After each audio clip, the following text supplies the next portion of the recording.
Hey there, Internet friends. Welcome to another episode of That Nerdy Site Show, a weekly podcast where the team members from That Nerdy Site get together to talk about our lives and all of the nerdy things we love about them. I'm your host, Trevor Starkey, and joining me for this Patreon Early Access episode, we have Logan Wilkinson. How you doing, Logan? I'm doing wonderful. Always a pleasure. Indeed. Gotta turn my TV off over here on my end because we've just sat down and we're playing It Takes Two for some Let's Plays that'll be going up on the channel. They'll probably already be live on the channel this week as of when this episode goes out for people, or a month ago when this goes like super public. So check out that stuff. But yeah, this is one of our Patreon early access episodes. It's one of the benefits for all of our patrons is we record kind of a bonus episode of That Nerdy Site Show every month, where we just, rather than talk about kind of what we've been playing, what we've been watching, kind of normal rigmarole of the show, we dive into a more dedicated, more specific topic. Before we dive into that, a little bit of housekeeping. If you like what you hear, please always remember to like, subscribe, rate, review, share the podcast with your friends. If you're watching on YouTube, click the notification bell, all that stuff. And if you're feeling extra generous and don't already support us on Patreon, you can support us on Patreon at patreon.com/thatnerdysite. Just like all of our wonderful Patreon producers, Pam Larson, Sherry Starkey, Teresa Wilkinson, and myself, Trevor Starkey. Got all of our wonderful little benefactors there, helping keep the lights on. If you don't support us on Patreon, like I said, these episodes go live a month afterwards for everybody else out to the public. But yeah, so the topic for this month's episode that Logan has brought to the table is the TV shows we grew up watching. Mm-hmm. It's a little bit of maybe a pseudo sequel to our episode from a couple months ago of like best TV finales and stuff, which admittedly, when we did that episode, inspired me to start rewatching Scrubs. So I'm going like halfway through. I'm halfway through season 2, I think, of a Scrubs rewatch. I am like halfway and through. You're going through season 2 Psych. Yeah. So I wonder what shows this will invite us to revisit here. But I'll throw it to you, Logan. What do you want to kick us off with in terms of like an iconic show that you grew up watching? Yeah, I think I'm going to start with Boy Meets World. Okay. Certainly, I mean, I think a staple. I think really for both of us, like the ABC, like TGIF lineup from like 1988, 89 probably to like 1999 was probably a staple of both of our childhoods. But I'm going to start with Boy Meets World. Mm-hmm. I remember watching Boy Meets World on ABC and ABC Family every day before school, actually. Okay. They would show like an older episode at like 7 o'clock, basically like 6:30 to like 7 or 7 to 7:30. And so like I would watch an episode in the morning before school, and then obviously they'd be on later on in the day as well. But like I remember very distinctly like watching that episode, going to school with like the newest adventures of like Topanga, Sean, and Corey in my head. Mm-hmm. Yeah, I mean, that to me is always one that like I identified and connected with so much for whatever reason. But like Sean, Topanga, Corey, like Finkus, Mr. Feeney. Was it Finkus or Minkus? The problem is that like whichever one it's not, on Girl Meets World, his son is in the show, and like that's the other one's name. And so that's why I'm not sure anymore, because like one is Finkus and one is Minkus. Gotcha. I think Minkus is maybe the original, and then Finkus is in the sequel. I think that sounds right. I think because like Minkus is much more what I remember. Yes, that's okay. That's probably what. Pulling it up on IMDb right now to see. But yeah, I mean, like, and Eric, obviously, like, it's such a iconic show to me. Both the, like, them going to college seasons and then, like, them going to college seasons. Like, it is so, is it Minkus? Stuart Minkus, was his name. He was only in 23 episodes of the show. Yeah, and, like, they had a great joke where, because he was, like, mainly in the first season, and then he, like, disappeared. And so I think it's like season 4 or 5 when they graduate high school. They like meet him again in the hallways. I was on the other side of the school. Not even like I've just always been on the other side of like the lockers or whatever, and it's like the breaking the fourth wall kind of thing. Yeah, it's very good. Like I think the show is really tongue in cheek. It's surprisingly mature, I think, in how it handles a lot of topics. Mm-hmm. I feel like especially for like kids TV shows of the time. Yeah. I mean, it definitely has a lot of those like very special episodes. This was like the era of it, and certainly for like us growing up in in those kinds of. I mean, the show ran from, it looks like, 93 to 2000. So like they were a few years ahead of me, because I would have been, like they're wrapping up college or whatever in 2000. I was I was almost halfway through high school or whatever. So not even. I think they were only like halfway through college. That's right. Yeah, I think they did in the first 2 years even. So they were. So I did a D+ show on Boy Meets World. I didn't know this. A number of months back. Yeah, we brought in a guest. I don't remember who it was, but somebody reached out and basically was like, "I'd love to come and do that." And so we watched like 4 episodes that they had kind of chosen throughout the show, and there was some like weird fun facts that like I discovered. Like specifically, the one that stands out is Corey, Topanga, and Sean just age up like 3 years between seasons or something. Like the show starts and they're in like 6th or 7th grade or something like that. Yeah. And then like by season 3 they're like 10th, 11th grade. So like they definitely skip a few years of high school, and just and nothing was made of it. I think it was like Danielle Fishel probably started like going through puberty, and so like, well, we kind of need to like age the characters up a little bit. I think all of them probably were. I mean, certainly.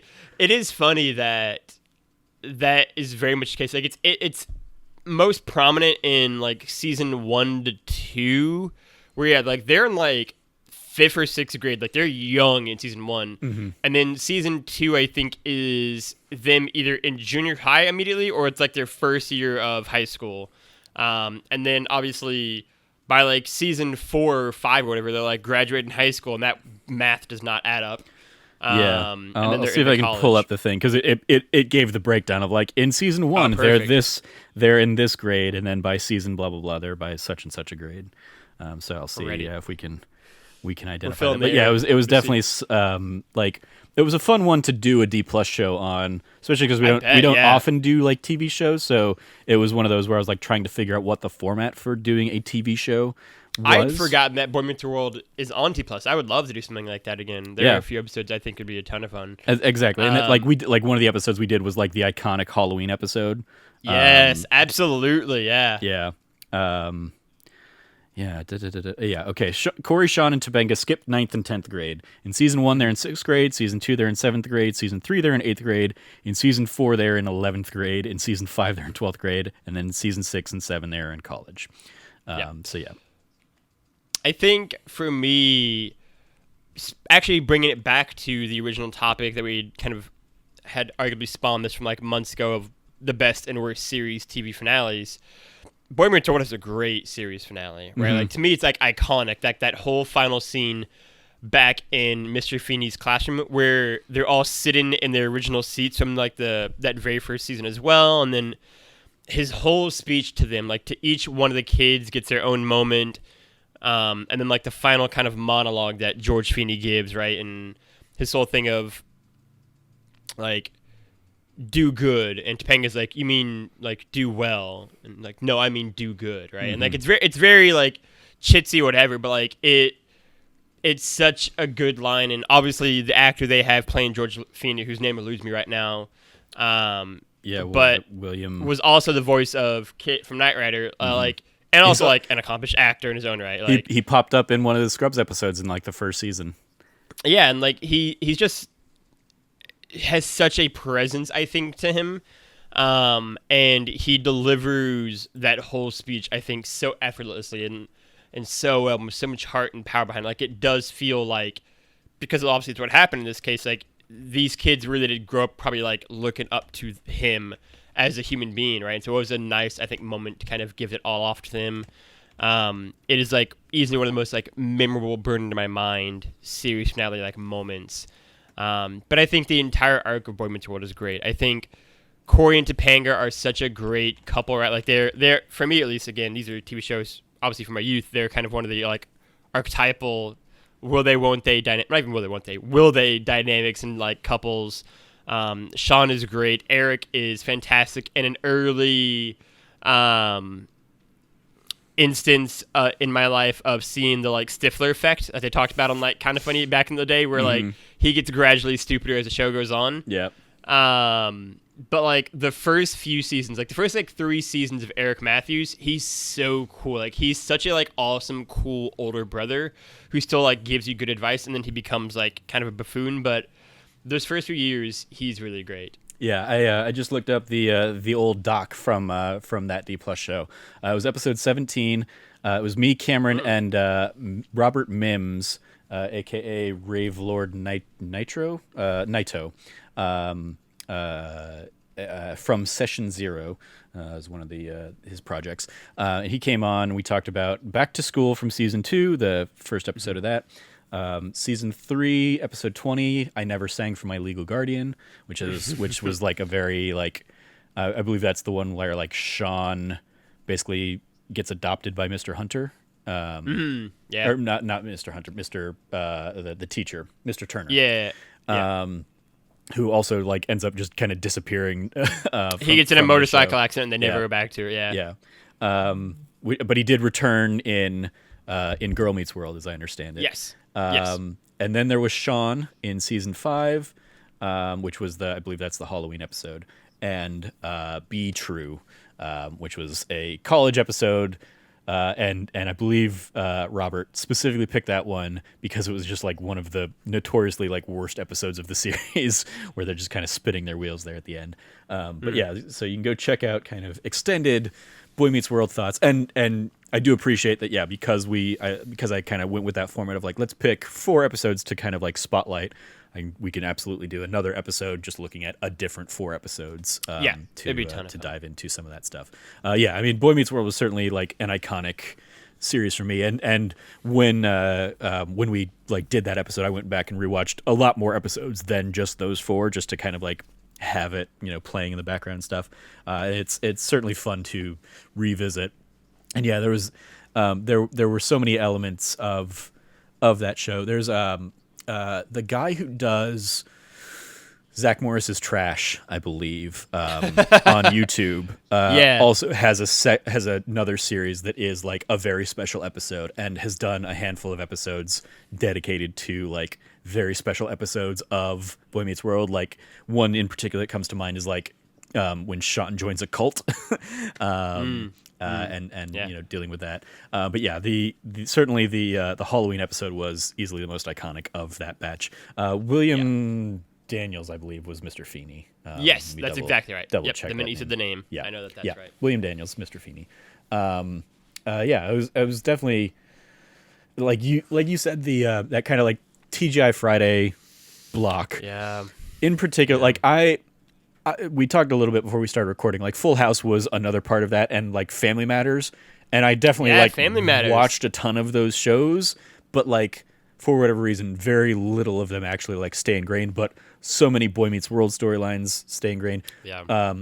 Another one that I watched a ton of at the time, but have completely kind of forgotten about is like Sabrina the Teenage Witch from this era. Absolutely. And you, of course, absolutely. like, I mean, like some of the stuff I remember is like when they had crossover episodes or when they all went to Disneyland, and it was just like a big old synergistic block of Friday night programming where Boy Meets World is at Disneyland and Sabrina's at Disneyland and Full House is at Disneyland or whatever the case may be. I guess Family Matters, I think, was one of the ones that went to Disneyland. But yeah, just so many of those little things just being like, oh, yep, this is like in an era before I knew what like corporate synergy meant or any of that kind of stuff. It was just like, oh, it's cool that they all went to Disneyland and like cross over between the shows and stuff like that. So it's definitely a good shout for kind of a show from our youth. Because when you pitch this for me, like immediately the first thing that comes to mind is like the animated blocks and stuff like that. Not like Saturday morning cartoons certainly were a thing, but like the very first thing I thought of was the trio of Doug, Rugrats, and Ren and Stimpy. Like I remember that being like I don't know, when it was on Nickelodeon, but like watching Doug, and then it went right into Rugrats, and then it went right into Ren and Stimpy, and just like the 3 vastly different styles of those shows. Rugrats certainly standing the test of time way more than anything else. Rugrats is fantastic. Yeah. But I remember that's another one. Rugrats in particular has these elements that like I didn't realize they were drawing on pop culture until growing up and seeing the pop culture stuff, much like The Simpsons, for example, which was another one certainly of kind of growing up. The Simpsons was like a regular thing, not only watching it every Sunday, but like then just watching it in syndication and reruns and all that stuff. But Rugrats, like I remember in particular, like what I would become to realize was It's a Wonderful Life like storyline where like Chucky wishes he didn't exist or something like that, and then we see like the world if Chucky didn't exist, and how how that impacted all the kids. So I remember that being like certainly iconic, and like Reptar stories and stuff like that. Yeah. And that's another one. Like even like was it the like when the grandpa talks about like their Jewish heritage or something like that, and there was like a like dedicated like episodes on like Passover or stuff like that. Like I remember on Hanukkah, and I remember like that being probably like my first exposure to something like growing up in a in a Christian household, like being introduced to like these other cultural ideas and identities through something like Rugrats. That's a really good point. I didn't even think about that. Something that definitely stands out when I think of some of those shows. Because like we were talking like beforehand, I was like in terms of like the approach on the show, like will we do deep dives into a few big shows, or will we have just kind of like a big scatter shot? And I, as I just turned 36 and have not really gone back and watched a ton of those kinds of shows from my youth, like so many of them are just so far gone and removed. Sure. There's I saw somebody tweet out the other day, like Paramount Plus just bought like a whole flurry of Nickelodeon shows onto their platform, including like Guts and Salute Your Shorts and Hey Dude, which those are super old school. Exactly. Yeah. Like those are definitely like, I remember watching every episode of those shows growing up. Yeah. In particular, Hey Dude was one because it's set at a dude ranch in I think in Arizona, and so like I remember like really identifying with that as a as a Phoenix native basically, and just being like, that's really cool. And then it's like it's this weird thing. I forget her name. She's married to Ben Stiller and she's in like Dodgeball and stuff like that. But like Christine Taylor. Yeah, Christine Taylor like was on Hey Dude, and that like she's the only one I remember from that show that ever broke out to do anything, but she was like one of those very early like TV crushes that I had. Sure. Like watching her on that show, beautiful young blonde woman kind of thing when I was, I don't know what, like 7, 8 or something like that, just being like, she's really pretty. So yeah, like seeing that tweet kind of make the rounds, I was like, well, that's the closest thing that has made me want to, get into Paramount Plus than anything else. And Salute Your Shorts was another one. Like Salute Your Shorts I remember like Donkey Lips, I remember was a character on there. And I don't remember any other names. I remember the song more than anything else. Like Camp Onawana, it makes you blah blah blah. No, it warms you in your heart. Like even that I don't remember. I remember like the tune to it, and I remember it ending like, it makes me want to fart. It's I hope we never part. Now get it right or pay the price. Like I remember that line iconically being part of the like the theme song and stuff like that. But Budnick I think was another character in there. Like so yeah, it like I have these like flashes of like remembering things, and like again just knowing that I watched them ad nauseum at the time. But like I could have gone another 5 years without ever thinking about Salute Your Shorts again until I see that kind of stuff pop up in my feed, and sometimes it's just like, oh yeah, that was a thing. Like I've probably forgotten more Nickelodeon shows than I would remember having watched. So yeah, that's certainly like another like iconic branch of like shows from my childhood, I would say. It's interesting because Nickelodeon is definitely the one that I watched more than Disney, which I think was kind of directed more towards like young girls versus Nickelodeon's program kind of being more towards young boys. And yeah, so I mean like Legend of the Hidden Temple, right, is another one that's like huge for me. That was one like like that and like Double Dare. You always wanted like those were the shows I would love. Like Wild and Crazy Kids was another one. Like I would love to have been on any of those game shows. And I remember going to a Nickelodeon live event. Like, oh really? So yeah, they would like take some of the shows on tour, and they would come through Arizona as part of like the state fair, like done at the big fairgrounds, and and I remember like this, auditorium that like I would later go and see like Coyotes games playing hockey and stuff in, the one or two times I've done that. But like, Sure. like the same concert I went and saw like Double Dare live, I saw Weird Al in kind of thing, and Weird Al's great. and I remember like they took kids from Arizona and brought them up on stage, and they like did the challenges and stuff like that, live there in our place, and that was like a cool thing to see. And like I was probably like in the nosebleed seats or something like that. But I have a vivid memory of like attending that live and being like, this is the coolest thing. I want to be out there. Like trying to like raise my arm as high as I could to be picked by, random people in the audience. I think maybe like, I think they gave like, it was the kind of thing that they would like shoot t-shirt cannons and like shoot shirts out to kids. And I'm like, I'm trying to think if like I ever actually won one of those, or if I just like I've rewritten the memory in my head to the fact that I did or something like that. Yeah. But yeah, like the certainly those game shows were a ton of fun of that era. And, I mean, Legend of the Hidden Temple was always like you always screamed like, why can you not put the Silver Monkey together the right way? It's 3 pieces. I mean, I think for me, like pivoting hard into Nickelodeon stuff, right, which is like such an integral part of my thing, because as much as I liked like Full House and the ABC Family TGIF lineup outside of Boy Meets World, that was kind of the biggest one. Mm-hmm. It was Nickelodeon where I invested in, right, and like I think from like myself and your time with Nickelodeon through like is all subjective obviously, but like through like 2006 and 7 at the latest, right? I pushed it a little bit for like Drake and Josh. Like that was such a like golden age of like live action Nickelodeon shows, right? Like we haven't touched on it, but all that is genuinely one of probably the most like influential shows in terms of like comedy and comedy stylings, and like becoming a huge fan of Kenan Thompson to this day still. Exactly. The fact that Kenan Thompson has spent probably like 40 years of his life or something. I guess he's probably not that old, but like has spent so much of his life in sketch comedy, be it from All That or into SNL. He is now officially the longest serving SNL cast member of all time. Oh yeah, like it's all, and like he has been for a couple of years. Like I'm pretty sure he passed what it would have been Daryl like Daryl Hammond maybe? and Tim Meadows, and Daryl Hammond is still like back on the show technically because he took over the Don Pardo role doing the introductions, but like I don't think that counts anymore. No, but yeah, I want to say like Kenan like surpassed that and became like the longest running cast member 3 or 4 years ago. Finally or something earned like that. an Emmy Award last year for his performance, which is long overdue. I feel like he's kind of long been like in the cast, but like not a big breakout star. And then like with so many other stars who have left, he's found like the time to like shine and be like, "Oh, Kenan Thompson's funny." I'm like, "Yeah, I was there in 1996, fam. I know. I was there."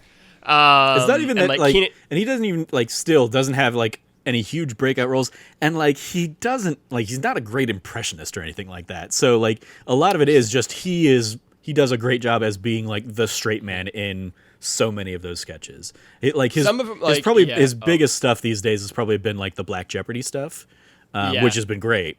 But even that, like he's being like the Alex Trebek role kind of thing on that show. He also has one where he plays Steve Harvey in Family Feud. Yeah. So good. Yeah. That's so good as well. Even that, like, I don't think of that as a good Steve Harvey impression, though. That's just him being... That's, like, the point. It's him, just dialing up to, like, 25. Yeah. And, like, so, like, all that, and, like, that's the thing, like, that first, like, 3 or 4 seasons of all that was stacked. Mm-hmm. Like, it was such a crazy cast. And, like, it obviously led to, like, Kenan and Kel. Yep. One of my favorite shows, like, ever as a kid. The Amanda Bynes Show, right? Like, the Amanda Show, which my sister loves. Shout out to Lori Beth Denberg. Yeah, absolutely. Yeah, absolutely. All day long. Like that whole collection was such a like great. It felt a little bit like the like original cast run of SNL back in the 70s, and like that same kind of like we're just kind of figuring it all out as we go along energy, which is probably true because they were all like 14, and doing it for the first time.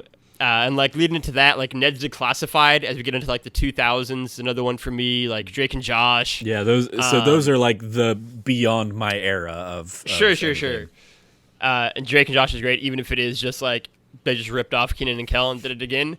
But but like they were all so good, and I mean, like Zoe 101, if you're of the right cohort. In the vein of like Wayne's World and Coneheads, we got a Good Burger movie out of all that. Yeah, that is that's thing the that happened. It's great. Like I watched probably like half it again 2 months ago, back in January. It's still like that movie is so much better than it has any right to be. Like Sinbad is in the movie as like Keenan's teacher, and it's so good. It's so funny. Like the movie works really well, and like there's a surprising number of cameos, which shouldn't be a shock when like Coolio does the theme for Keenan and Kel. Yeah. Like they were drawing some star powers, but like it is great, right? Like that's like that. Like Good Burger to me is like the ultimate like summit of late 90s, early 2000s like kid shit for me. Basically, it was like this movie should never have happened. It's like essentially a spin-off of a spin-off of a kids sketch comedy show. How did this happen? How did we get out of this? But it's like really great, and it works really funny. Even the nature of like Kenan and Kel is like really weird when you think about it, but it works. Like them like doing skits basically before they then get into the episode, and then the episode ends and they come back out in front of the curtain and like do more skits. And like it was such a good era of Nickelodeon shows before we even get to like the animated stuff, which are also obviously very famous for, including the fact that like SpongeBob came out at the same time in '99, right? And yeah, like, and that's another one. Like I've only probably seen a handful of SpongeBob episodes, and even that, it's crazy. Like I did not watch SpongeBob until I was with Kat years ago, because it was a show that she had like grown up with and really enjoyed and stuff. So like when she was feeling down or sick or something, like we would throw SpongeBob on to like cheer her up, and that was like my first time watching SpongeBob. That's wild. That that's crazy, and yeah. Something the Cowardly Dog. Courage Cowardly Dog there sucks, you go. so that's fine. That was another one she loved, and so I watched a couple episodes. I was like, "This is not good." But yeah, like so that really is like a lot of like the iconic Nickelodeon shows that like I know a lot of people in my friends circles love are Fairly shows Odd that Parents, just probably like exactly Jimmy Neutron, all of those after my time kind of thing, which is it's a weird feeling. But in the vein of Nickelodeon, I also want to, and we talked about this a lot when we had some guests on for our WandaVision episode of that D+ show. But like, I was not only was I Nickelodeon, I was like Nick at Night, and so even these shows that I should not have grown up with, i.e., I Love Lucy and the Dick Van Dyke Show and the Mary Tyler Moore Show, Green Acres, Andy Griffith, like so many Beverly of these Hillbillies, shows are like ingrained in my memory. Because of Nick at Night, like watching them, 20, 30 years later or whatever as a kid, and just having like such a weird fondness for that, especially like I tweeted this out and I said it as much on the WandaVision episodes. Like I did not realize how nostalgic I was for those shows until WandaVision just like apes them pitch perfectly in terms of like the setup and the look of those shows and the feel of those shows. There was just such a great dynamic to like that era or those eras of television that I was experiencing, some 20, 30 years removed. And it's like, I will always remember being like having that moment that I'm sure all of our parents have had when suddenly the songs they listened to growing up were on the oldies channel on the radio, when Fresh Prince of Bel-Air came to Nick at Night. Just being like, that cannot be a Nick at Night show. That is a show from the 90s. That is one of those iconic ones that I grew up with, in fitting with this theme. Like, how is that a Nick at Night show now? This is crazy. This breaks my brain. I'm way too old. What the hell's going on? I mean, Fresh Prince of Bel-Air could be its own podcast. I can do an entire series about that. It's obviously one of my favorite shows of all time. I love that. But like, we won't even get into that. Like, just talking about TV land, right? Like, there's so much I love about Trevor as a person, but one of the big ones is, despite this like 7-year age gap, we had very similar childhood experiences in a lot of ways. And one is the fact that like for me, burned into my mind, I was really hoping we would get to this topic, so I'm glad you brought it up, is like the TV land and Nick and Night stuff, right? And for me it was watching it myself, but the introduction to that was watching it with my dad, right? Like these were his TV shows. And so it was really cool. Like I have such vivid memories either in Florida or in Missouri, like sitting on the couch, like, and my dad like explaining out like who these characters are and like what is happening, right? And like for him, he loved like Beverly Hillbillies and Green Acres and like all the country shows, like I Love Lucy, obviously. Andy Griffith was and still is my favorite one of the like the old time shows, right? Like I love Andy Griffith show, and it was his favorite one as well. See, I don't remember Andy Griffith so much, but I remember Happy Days a lot. So we both Happy still have Days the Ron Howard effect. Yeah. Happy Days is another great one, right? Like I think. Oh, I mean, like, and then for older cartoons, right, like the Flintstones and the Jetsons, which again he would have grown up with and watched, and had like his own stories of watching them with his dad back in the day. Looney Tunes, absolutely. Tom and Jerry, yeah. And like that was the thing, like, and I can't speak to your dad, but for my dad, whenever he'd see me watching whatever dumb shit, I would like, you know, whether it's like Fairly Odd Parents or Jimmy Neutron, like any modern day cartoons, he'd be like, oh, this is like whatever. But like you put on Looney Tunes, you put on Tom and Jerry in particular, you put on, he's there for the next like 3 hours. Like he'll just sit down and watch Tom and Jerry all day long. He loved the Flintstones. He'll watch that all day long. Mm-hmm. Like those older cartoons and TV shows that he identified with, right? And like building those connections. And one of the things that I'm really fortunate and lucky about too is that my dad is really funny. And so like I'm sure he picked it up on the playground, you know, 20 years earlier when the shows were on, but like he had like the lyrics of Green Acres, but he'd like made up his own versions for them, and he'd done the same thing for like Popeyes to make him like funnier and goofier, right? And like Beverly Hillbillies, right? Like I know every single word of Beverly Hillbillies, both like the actual version and my dad's rigged version. Same with like Popeye and Green Acres. Green Acres in particular is a deeper cut. Like not a lot of people out here know about Green Acres, and that show is funny. That show like is really good. Mm-hmm. And like it came up on one of the recent D Plus shows. Really? Yeah, because one of the guys, I'm trying to remember which one it would have been. I think it was in the Robin Hood episode. Because originally in Robin Hood, they were gonna, instead of setting it like in the medieval times or whatever, they were gonna set it in the Wild West. So they cast a lot of like Wild West actors who had been like in westerns and stuff. One of whom being an iconic one who has like an iconic voice. And I always remember him from Back to the Future 3 as like one of the guys in the saloon. Okay. But that guy is one of the like main like characters on Green Acres as well. So that was like how that had popped up. And it was one of those things like I didn't even connect that he was like Mr. Haney on Green Acres or something like that until watching until rewatching it for that D Plus show. I also want to give a shout out to Trevor again, inadvertently bringing something else up. Old westerns. My dad loved westerns as a kid. I mean, that's pretty much all they had for like the 50s. Mm-hmm. And so like Gunsmoke and Bonanza, I've seen a fair share of, right? Like Little House on the Prairie is pushing it for him, but like still. And like obviously MASH. Yeah. Which is, we've talked obviously on the series finale episode, but is one of my favorite shows ever still. Like I think MASH is brilliant. Yeah. And is the introduction to Alan Alda for West Wing. Yeah. When you talk about shows that like you watch with your dad, like for me, those shows were MASH, and like I was watching MASH well before like I knew well before I was understanding anything that was Korean going on War MASH. was right. Yeah.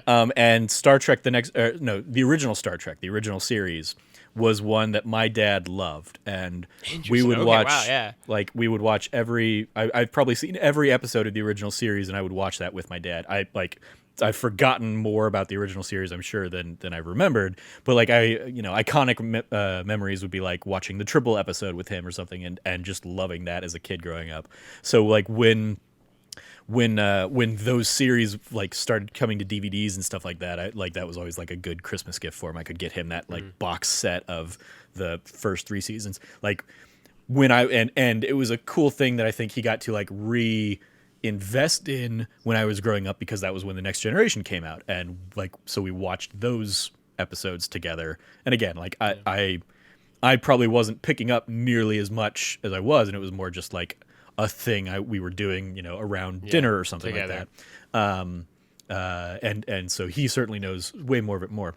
But it was a thing that like I carried on with me, and he very much continued on and got into like Deep Space Nine, Voyager. I never really did, but like I watched Enterprise when that originally came out, and tanked. But when what was it, the new one, Discovery, came out, I still have never watched it, but I bought him like the first season of it when it came to DVD, because none of us wanted to like actually get CBS All Access or whatever for it. Sure, yeah. Fair enough. That's totally fair. But yeah, that's another one that like just Star Trek has like such a fun, and like we had all 6 of the original movies and stuff, and I remember watching was it the Voyage Home so many times, and just being like thinking it was the coolest thing that they were saving whales from the past, like they were bringing whales from the past into the future or something like that. That was such a cool story beat. Yeah, I mean, for me, it was definitely MASH, the big one for me and my dad too. I mean, it helps that show was on for 11 years, so our dads had time to watch it. But like, it was such a I mean, again, like TV Land in general. Oh, I mean, I don't know how we're going to talk about Dick Van Dyke Show, which is one of my dad's favorite shows as a kid. He loved Dick Van Dyke Show and Mary Tyler Moore. And so, like, my dad's a huge Dick Van Dyke fan, actually. And so, like, watching, like, those shows, too, which obviously very, very influenced by WandaVision's, like, first few episodes. Another one, I don't know how we both forgot, is The Brady Bunch. Yeah. And watching that with my dad. And, like, that's the thing. Like, those are such, I think, some of the most intense memories I have of like me and my dad as a kid are sitting on the couch together, right? And like looking up at him and him just like riveted by, you know, Andy Griffith or the Brady Bunch or Mary Tyler Moore or MASH. And like just watching those 2 shows together, right? Like I would love to do like a like follow-up sequel on this in some way for like a Father's Day thing in June. But like those are the ones for me, right? And like so much of my TV viewing history as a kid, I feel like was like skewed and different, right? Because like so much of it was spent watching older shows with my dad, right? So like I have such a backlog of shows from like the 80s set, like, but more importantly like the 70s, 60s, early 50s in Ida Lucy's case, that I feel like my friends and their dads might not have watched, or my friends and their parents might not have watched, in addition to like the, you know, dumb shit like Kenan and Kel and all that, and Batman the Animated Series, obviously, or like the Batman in like the mid 2000s, and they did that run. Like those are also ones that are like married in a really interesting way with like the older classic TV shows as well. Yeah, others that fall in the camp of like I watch these because my parents watch these, that I am just like suddenly remembering are The Adventures of Lois and Clark, and an Early Edition, which would have been my first introduction to Kyle Chandler, because he was in that before he was ever in Friday Night Lights, and Quantum Leap is another one that like my dad loved. Quantum Leap, yeah, absolutely. And we would That's watch that one all the time and stuff. Yeah, and so like Leap. There's like this weird element for a lot of those shows that like help set me up for like loving shows like Chuck down the line, loving shows like Doctor Who, absolutely. The West Wing was one that like I started watch because West Wing came out when I was, you know, in high school, so I was watching that with my family, but I wouldn't necessarily call that like, you know, growing up necessarily at that point. Yeah. But it was certainly one that we you know also watched together. But then also you had like stuff like Roseanne and and Home Improvement. Absolutely. Were like I loved Home Improvement as a kid. Yeah, absolutely. Yeah, like I'm a huge fan of because like that's Home Improvement's another one. Like I'm sure I remember more of the Tim like and the mom stuff, but also like, you know, being a kid and JTT's there and is a kid, and Zachary Ty Bryan and the other one, poor guy, Noah something, I think. Anyway, maybe. But yeah, like just like those are certainly other, again, like they fall in this like shotgun. Like I watched a ton of those shows growing up, but I remember so little. Like I remember iconic things like, of course, Wilson, and just never seeing Wilson's face, but him always having Al Borland, Al being another one, like Pam Anderson being one of the Tool Time girls before she blew up. Baywatch was one I never got into, but like I remember, like, I never got into it. Like I remember Baywatch like existing in that era and stuff like that. I don't think I would have been allowed to watch it probably. Yeah, there you go. when it was on. Yeah, just a ton of like fun stuff like that. Yeah, Home Improvement's a big one for me. I loved Home Improvement, and Roseanne. I didn't watch that one in particular is like definitely more of like an adult show, but like my mom and dad loved Roseanne. And like again, these are shows I didn't watch, but like Twin Peaks my parents loved, and then like years later, like I was introduced to, like pushing it further into like the edge of like shows I grew up with or not is Smallville, right? Like if we're pushing it, I mean like I was in like junior high and high school when that show started. I would have been even younger than that probably, and that was one where, and it's really funny. That was one where like one of my childhood best friends really loved Smallville. Like he was like all in on Smallville, and I didn't really watch it. And then we ended up like starting to like watch it together. And the thing about that for me is that I was a big superhero guy and he wasn't really, but like Smallville was one that like got its hooks into him.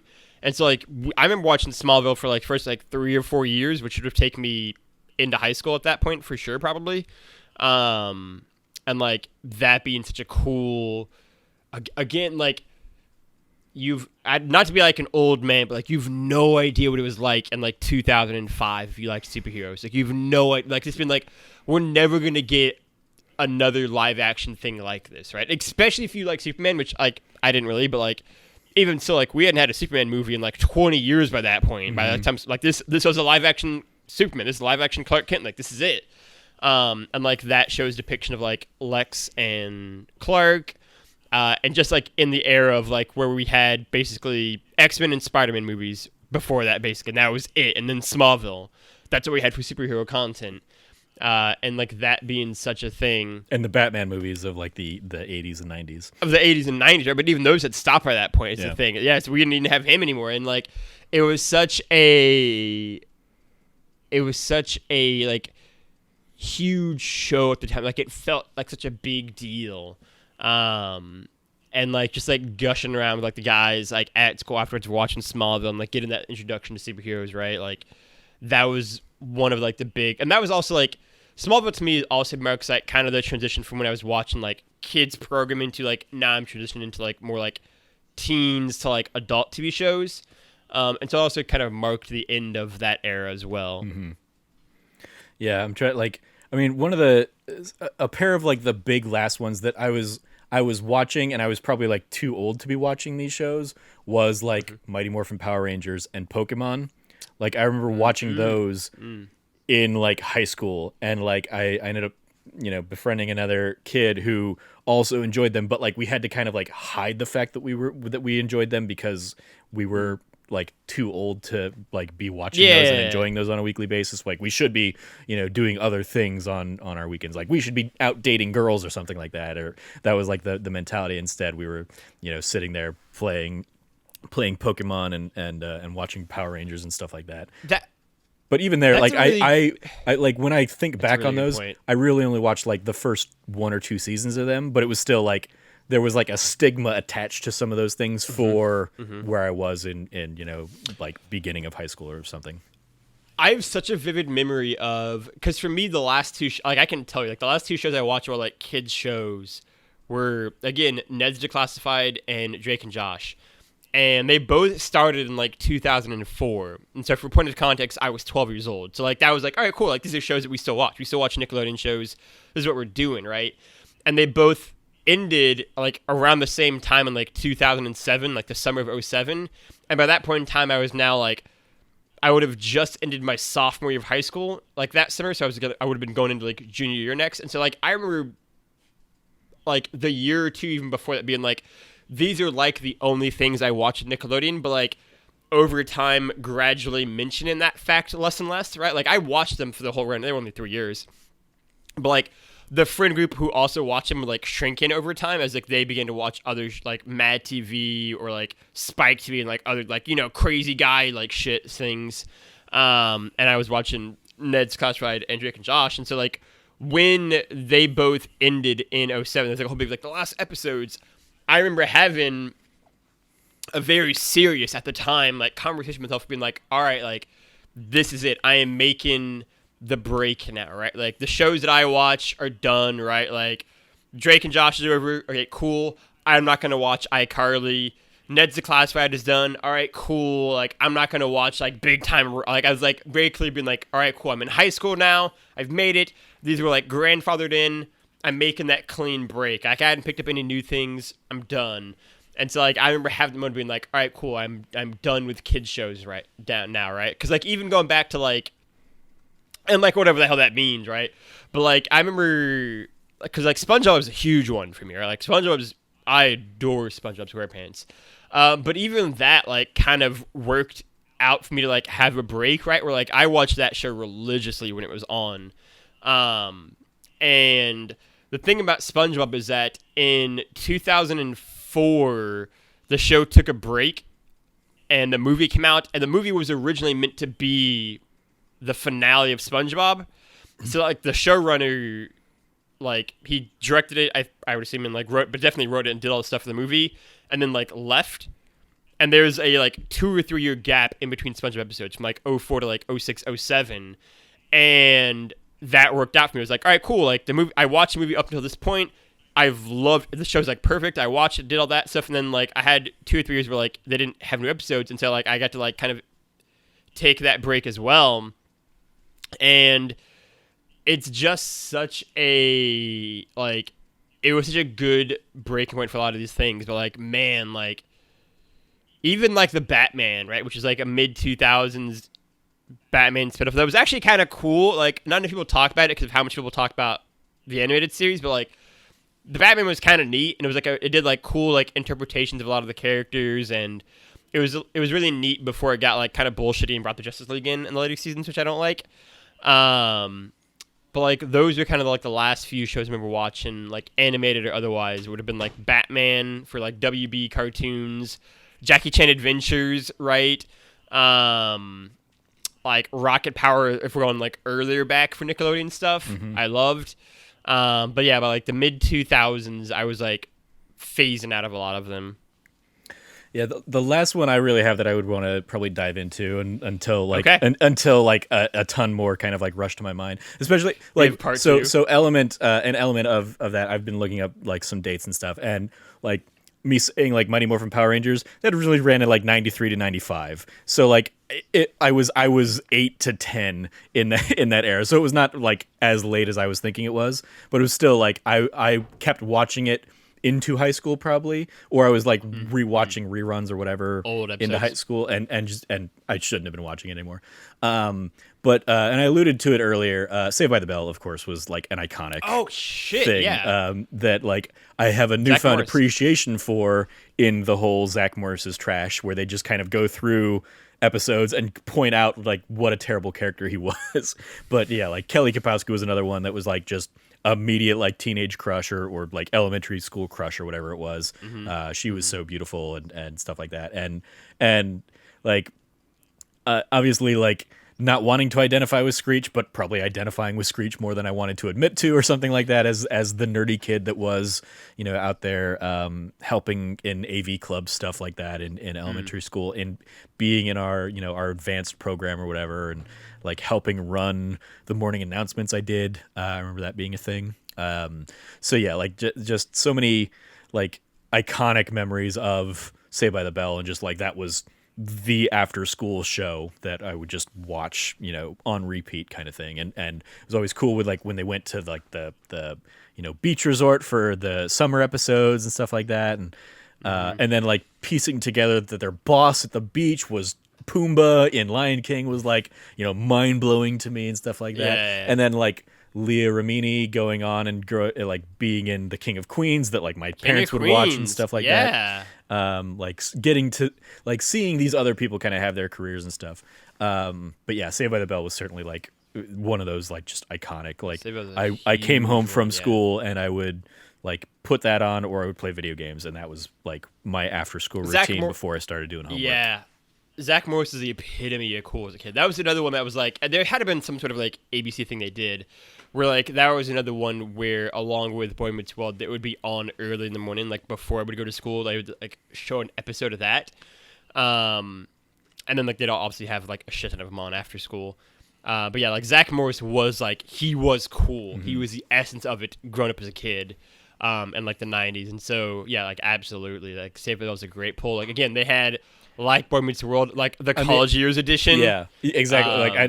I kept watching into the college years, and I did too. And seeing like, what was it? Because they lost basically like Jesse and like even the weird episode, like the weird high school episodes were with Tori, and like not understanding until years later what all had happened to like make those like where it was what the season had ended or the show had ended and Tiffany Amber Thiessen and Elizabeth Berkley had like signed on to go do other things, other projects, but they were like, we got to fulfill these more episodes. So they brought everybody else back and brought in Tori as like a new character, and just kind of like inserted her into the series before like wrapping up the high school year. Like finding that out all after the fact is like, this is crazy. There's weird stuff here. Yeah. Rest in peace, Dustin Diamond, who passed away recently. Yeah, he definitely had fallen on some hard times, unfortunately, in later in life, and kind of like succumbed to the pains of child stardom or whatever. Yeah. But yeah, like that was just one of those like it was. The after school block for me was I remember for the longest time it was Saved by the Bell and Family Matters, and then like eventually Boy Meets World I think got thrown into syndication block there, and then eventually it was like Simpsons, and that was and then it was like dinner time, and that was just like those were the shows I was watching almost every day after school. For me, there was a dedicated block from like 2:30 to like 5:30, and 2:30 I would usually miss because I was like be getting out of school at that exact second. That's like when I would be getting out. So I'd have to, like drive you'd home get for that. home for like the end of an episode of something. Yeah, so if you were like whenever you were sick, you'd be like a whole new thing. You're like, holy shit, there's a whole peek behind the curtain out here. Yeah, I mean that was like the thing. The when you were sick was like Price is Right. Like that was Price is Right. Oh my gosh, it was a whole thing. And shout out to a girl I went to college with, Katie Katulik, who recently won a whole bunch of shit on the Price is Right. That was really cool. Like I saw her pop up on her Instagram or something like that, and went out and shared the Twitter video and stuff. So yeah, she looked like she won a boat, I think. Yeah. But for me, it was like the after school block would have been, I can't remember the name of it. The show where like they're like a husband and a wife who have like a bunch of like stepkids with each other. And they're like all in the house together, and I can't remember the name. The Brady Bunch? Are you talking about the Brady Bunch? It's set in like the 80s or 90s. But All in the Family, it's like Growing Pains, Step by Step. Step by Step. It's Step by Step was on first, and I didn't really like Step by Step that much, and I would miss it anyway. So it's like fine. Shout out to Growing Pains though. Yes, but it'd be Step by Step was one of those. It was in one of those blocks, and I just never really like. But I never got really into cared. it. So it was Step by Step, and then it would transition into like Family Matters, and I didn't really care for either one. I never really got into Urkel, and never was a huge fan of that. Mm-hmm. And then we'd get Saved by the Bell, Boy Meets World, and then to do like the Back to Black block would be like for an hour you're getting Saved by the Bell, then Boy Meets World, then it was Sabrina was on after something else in between them, and then it capped off for us with what was it? There was one of the shows like it capped off with, and then it would transition into like now we're gonna get like King of Queens and like that like other kind of stuff now, right? Mm-hmm. And like I very vividly remember like the final thing I'll say before we like wrap this up is going back to like staying home from school. The sudden jarring transition if you watched like Nickelodeon or Disney, where it went from cool, we're doing like Nickelodeon shows and Disney shows, to now we're doing like the kids shit, like the baby Nick stuff. Jr. Where, like, where it would go from cool, we're watching like SpongeBob, or we're watching like Drake and Josh or not Drake and Josh, but like all that on Nickelodeon, and then it goes to like Blue's Clues, and it's like I am way too old for this, all right. Mm-hmm. But there is nothing else on TV right now, so I guess I'm gonna watch Blue's Clues. Right, is what's gonna happen. Yep, I definitely knew like that transition. I knew that feeling pretty well. Yeah. So many like just I mean like a few others that I'll at least like give some name recognition to. Back in the Nickelodeon block for me were Secret World of Alex Mack and Clarissa Explains It All. Because obviously we've talked about Melissa Joan Hart in Sabrina growing up, but like I remember her from Clarissa Explains It All, and like she was the coolest because she made video games that like I remember always thinking it was the coolest thing when it was an episode that involved her playing a video game that she had like created, and it was like clip art stuff of like Ferguson's face or something like that she was like playing Frogger with or something. Like it was the most basic ass games, but it was still cool seeing this person having made a video game, that would then show up on there.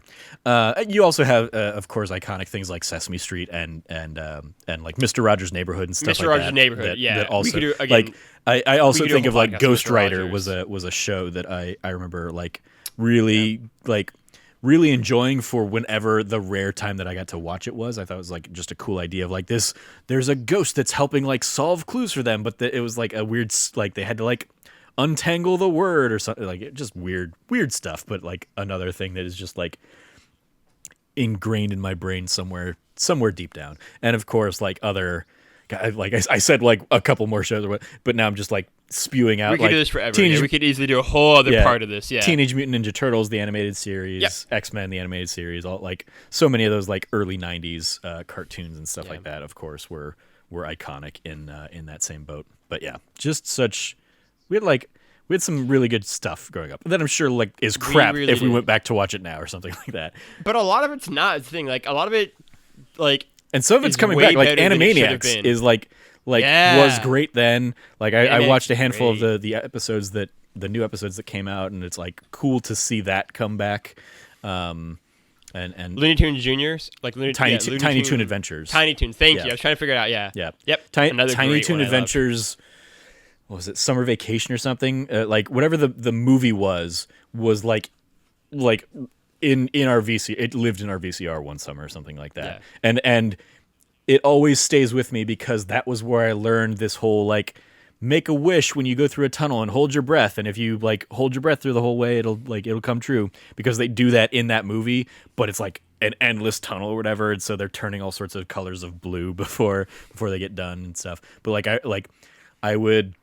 For years, I would go under a tunnel downtown Phoenix on like the freeway, and I would hold my breath through it and just like, you know, well past the era of like I should be believing in wishes or whatever. I would still make wishes and just do it out of like force of habit. So yeah, shout out to Tiny Toon Adventures, and Buster Bust Loose was a great game on the Super Nintendo. Like Tiny Toon Adventures and Muppet Babies were a couple others. Yeah, that were in that camp of like I saw so many pop culture things that I didn't realize were pop culture things in those. Like Muppet Babies introduced me to Star Wars long before I ever was watching Star Wars or anything like that. And Tiny Toon Adventures was the same kind of thing. When like Plucky Duck becomes Darth Vader or something like that in some episodes. Or maybe it was Max. Maybe Maximilian was whatever. But yeah, so many like just fun shows growing up from that era. Yeah. So good shot for an episode topic here. Yeah, I got a few other ideas after this. So yeah, I like this theme. Yeah, there you go. Any last shows you want to give a shout out to before we wrap up? No, we'll wrap up. All right. Bring us home, Trev. That is going to do it for this episode of That Nerdy Site Show. Thank you again, Logan, for joining me and bringing this topic to the table. Because it's always a fun trip down nostalgia TV lane. I wonder which of these shows I will be so inclined to like I was gonna say, try and revisit or hop into. Yeah, you can follow Logan at Lefty Logie. Anything you want to give a shout out to, Logan? I would give a shout out to a Let's Play video that myself and Trevor Starkey did over It Takes Two, which you definitely will be watching if you're viewing this on YouTube a month after it came out to our Patreon exclusive supporters. There'll probably be a few more episodes of It Takes Two. Like there might be a whole series of It Takes Two. We might have beaten the whole game at that point, honestly, I would hope. But even if you're watching it on Patreon early, you're probably still seeing the first episode, I believe. Yep. So look to that. It was a lot of fun. I don't know how Trevor's going to break it out in terms of maybe doing multiple parts of that first recording we did or not, but it was a lot of fun. The game's real good, I think, and I had a lot of fun with it, so I'm looking forward to doing more of those, or haven't done more of those, depending on when you watch this episode. Yeah. Yeah, you can follow me at Trevor J. Starkey. I will echo that, as well as just all of the Let's Plays that we put up on the channel. Absolutely, It's largely kind of me kind of spearheading those things, but it's always fun bringing Logan on or bringing anybody else on for those. Another one that Logan and I have done together is Hitman, and I've just continued doing a ton of other Hitman Let's Plays because it turns out I really enjoyed Hitman. Got really into that. They just announced that they've got like a Seven Deadly Sins series of DLC coming out that I look forward to hopping into, and I'm sure I will have Let's Plays of those as they arrive. So if they aren't already on the channel, keep an eye out for them on the channel in the future. So yeah, and just any of our other Let's Plays in general. Check out all that fun stuff. You can follow all of us over at That Nerdy Site or go to thatnerdysite.com for all of the latest content from us. Once again, if you liked what you heard, please rate, review, like, subscribe, share the podcast with your friends, all that fun stuff. And if you aren't supporting us on Patreon already, consider going to patreon.com/thatnerdysite to support us over there, where every patron gets early access to bonus monthly episodes just like this one. So you can hear us ramble about all sorts of TV shows. It was great. It was a great conversation. Before the rest of the world. So yeah, that's going to do it for this episode. Thank you again for joining us. As always, stay nerdy and be good to each other.